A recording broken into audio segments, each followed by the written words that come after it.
Bonjour à toutes et à tous, j'espère que vous allez bien. On se retrouve pour le brief du mercredi 29 novembre, il est 10h-5.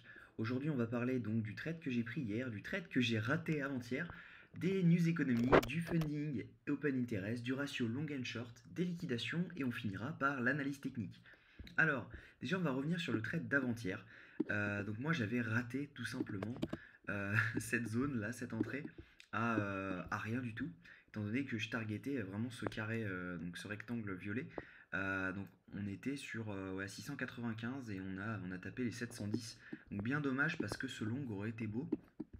C'était pour TP dans cette zone et ça aurait largement payé cette perte étant donné que là par contre on est sur un gros trade étant donné que derrière je vise les 32 900. On verra, hein. C'est un trade qui est risqué mais qui peut s'avérer très payant s'il passe donc je prends le risque étant donné qu'il n'y a aucune entrée longue et que c'est une zone de short normalement on devrait être pas mal mais vous allez voir pourquoi également pourquoi je maintiens cette position aujourd'hui et pourquoi je ne la couvre pas. Alors, au niveau des news économiques, aujourd'hui en news importante, on va avoir le PIB américain qui va avoir un impact très très intéressant sur le consensus du prochain FOMC qui pour le moment ne bouge pas. Donc demain je vous le montrerai, mais pour le moment il n'a pas bougé.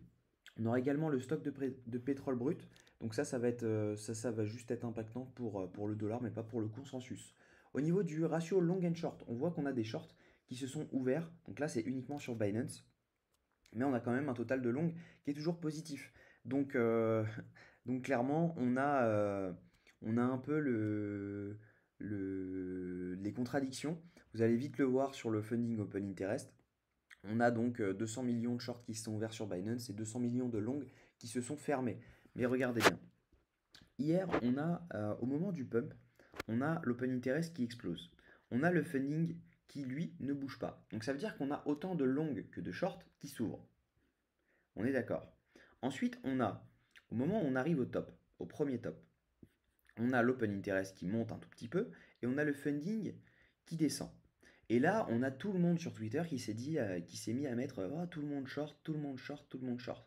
Alors que, oui, les gens short, mais on parle de 10 millions, ouais, de 10 millions de dollars. C'est pas non plus un truc de folie. Donc oui, les gens short, mais les gens ne short que ce move-là. Ils n'ont pas short tout le move en entier. Là, c'est ça qu'il faut bien se dire. Et derrière, on a le prix qui tombe et les gens se mettent à long complètement. On se dit, bon, d'accord, ok. Et derrière, l'open interest. Donc là, on stagne sur le prix, on stagne de 300 dollars. On a un range de 300 dollars. Ensuite, l'open interest descend complètement. Le funding descend complètement. Mais ça veut juste dire que ce sont des longs qui prennent profit. Il y a également sûrement des shorts qui s'ouvrent dedans pour qu'on monte un tout petit peu. Mais il faut bien avoir en tête que ce sont des fermetures et non des ouvertures. Et actuellement, depuis 5h30 du matin, on a l'open interest qui explose et le funding qui, lui, mais je l'ai rarement vu monter autant à une vitesse comme ça. Là, c'est les gens qui longuent depuis ici. Et donc, tout là, on n'a que des stop loss. Tout ici. Là, vraiment, là-dessous, on a des stop loss, là-dessous, on a des stop loss, là-dessous, partout. Les gens sont en train de long en massif. Donc, clairement, voilà pourquoi je garde mon short. Tout simplement parce qu'à un moment, on va liquider, c'est sûr. On a un funding qui est à 0,01. Quand il est au-dessus de 0,01, c'est vraiment que les gens sont en train de long massivement. Et là c'est le cas. Donc, donc voilà pourquoi cette zone reste intéressante. J'avais mis mon SL au début au-dessus de ce plus haut. Je pense que c'est un attrape-couillon de le laisser là. Parce que tout simplement, ça peut venir mécher juste au-dessus, donc au 500-600, pour ensuite dump complètement et venir rect tout le monde. On va regarder les liquidations. Alors, au niveau des liquidations, on voit hein, que c'est un peu ce que je disais là. Les 38 600 sur la semaine sur Binance, les 38 600 sont pas mal à atteindre. On va regarder directement sur tous les exchanges sur 24 heures. En attendant que ça charge, je vous invite à vous abonner, commenter et liker la vidéo, ça me fera très plaisir. Ça donne du pouvoir un peu à la chaîne et c'est plutôt très très cool, ça remercie pas mal. Alors, au niveau donc sur les 24 prochaines heures, on a pas mal de liquidations qui nous monte jusqu'au 38 900. Ensuite, on n'a plus grand-chose. En revanche, on voit qu'on en a pas mal en bas, hein. On a vraiment cette zone qui est protégée, les 38 490, donc qui représente en gros ce plus haut, ok? Si jamais ils se sont dit on va le mettre un tout petit peu plus haut pour un peu... Mais à mon avis, on va y aller. Je rouvrirai une position ici. Je suis à 1,5% de risque pour le moment sur cette pause.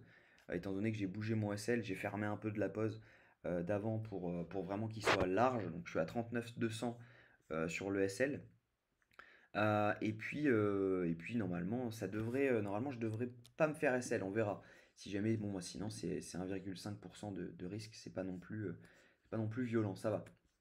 Et derrière, il faut bien avoir en tête quelque chose, c'est que les liquidations, elles sont en bas, elles sont pas en haut.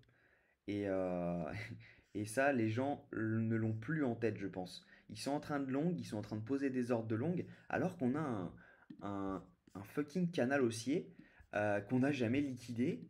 Donc, clairement, ça, c'est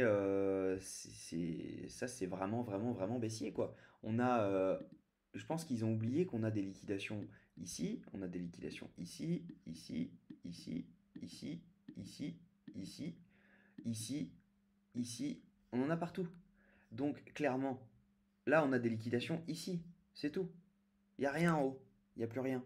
Donc, oui, je veux bien que le spot achète, etc. Mais à un moment, est-ce que vous avez encore envie d'acheter du BTC à 40K? Est-ce que les whales, elles ont envie d'en acheter à 40K, sachant que le halving, il est dans 6 mois?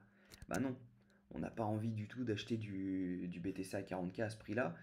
Pour le moment, moi, je pense que le prix, il est maintenu artificiellement par l'open interest et que ça va dump. On va regarder vite fait, hop, le CVD spot. Mais à mon avis, oui, lui, il pump. Mais on voit qu'il y a une div, hein, entre le prix et ici. Là, on voit qu'on est sur un plus haut. Tac, on voit qu'on est sur un plus haut ici. Mais le CVD spot, lui, il n'est pas sur un plus haut, hein. Le prix, il est actuellement genre même pas à 10% du plus haut. Donc, il est maintenu artificiellement par l'open interest. On le voit. Donc, à un moment, bah, ça va forcément tomber. Donc moi ce que je vois, c'est on pourrait faire encore une mèche liquidatrice là à 35, 38, 600, 700, 800, voire 900, ok? Et ensuite, à mon avis, on va commencer à rect tout le monde, mais ça va aller très très vite. Je pense que c'est la dernière mèche de liquidation. Maintenant, à voir si jamais mon SL est bien placé. On verra. Dans tous les cas, si jamais je me fais prendre et que je vois que ça continue à longue et que le CVD spot lui n'achète pas, je reprendrai une entrée, quitte à re-risquer 1,5%, étant donné que la target ici, pour moi, on va venir la chercher. Il faudra venir à un moment la chercher de toute façon, c'est presque sûr. Donc pourquoi, pourquoi on continuerait de pump sachant que personne n'achète? Ça, c'est la grande question. Donc voilà, si vous voulez me suivre sur Twitter, ça me fera un grand plaisir. Je vous mets un peu tous mes trades et j'actualise tout ce que je fais. Je vous ai également mis le plan parfait pour Bitcoin. Donc si jamais vous voulez aller le voir, c'est avec grand plaisir. En attendant, je vous invite à liker, commenter et vous abonner. Je vous souhaite une très bonne journée. On se retrouve demain, même heure. Prenez soin de vous.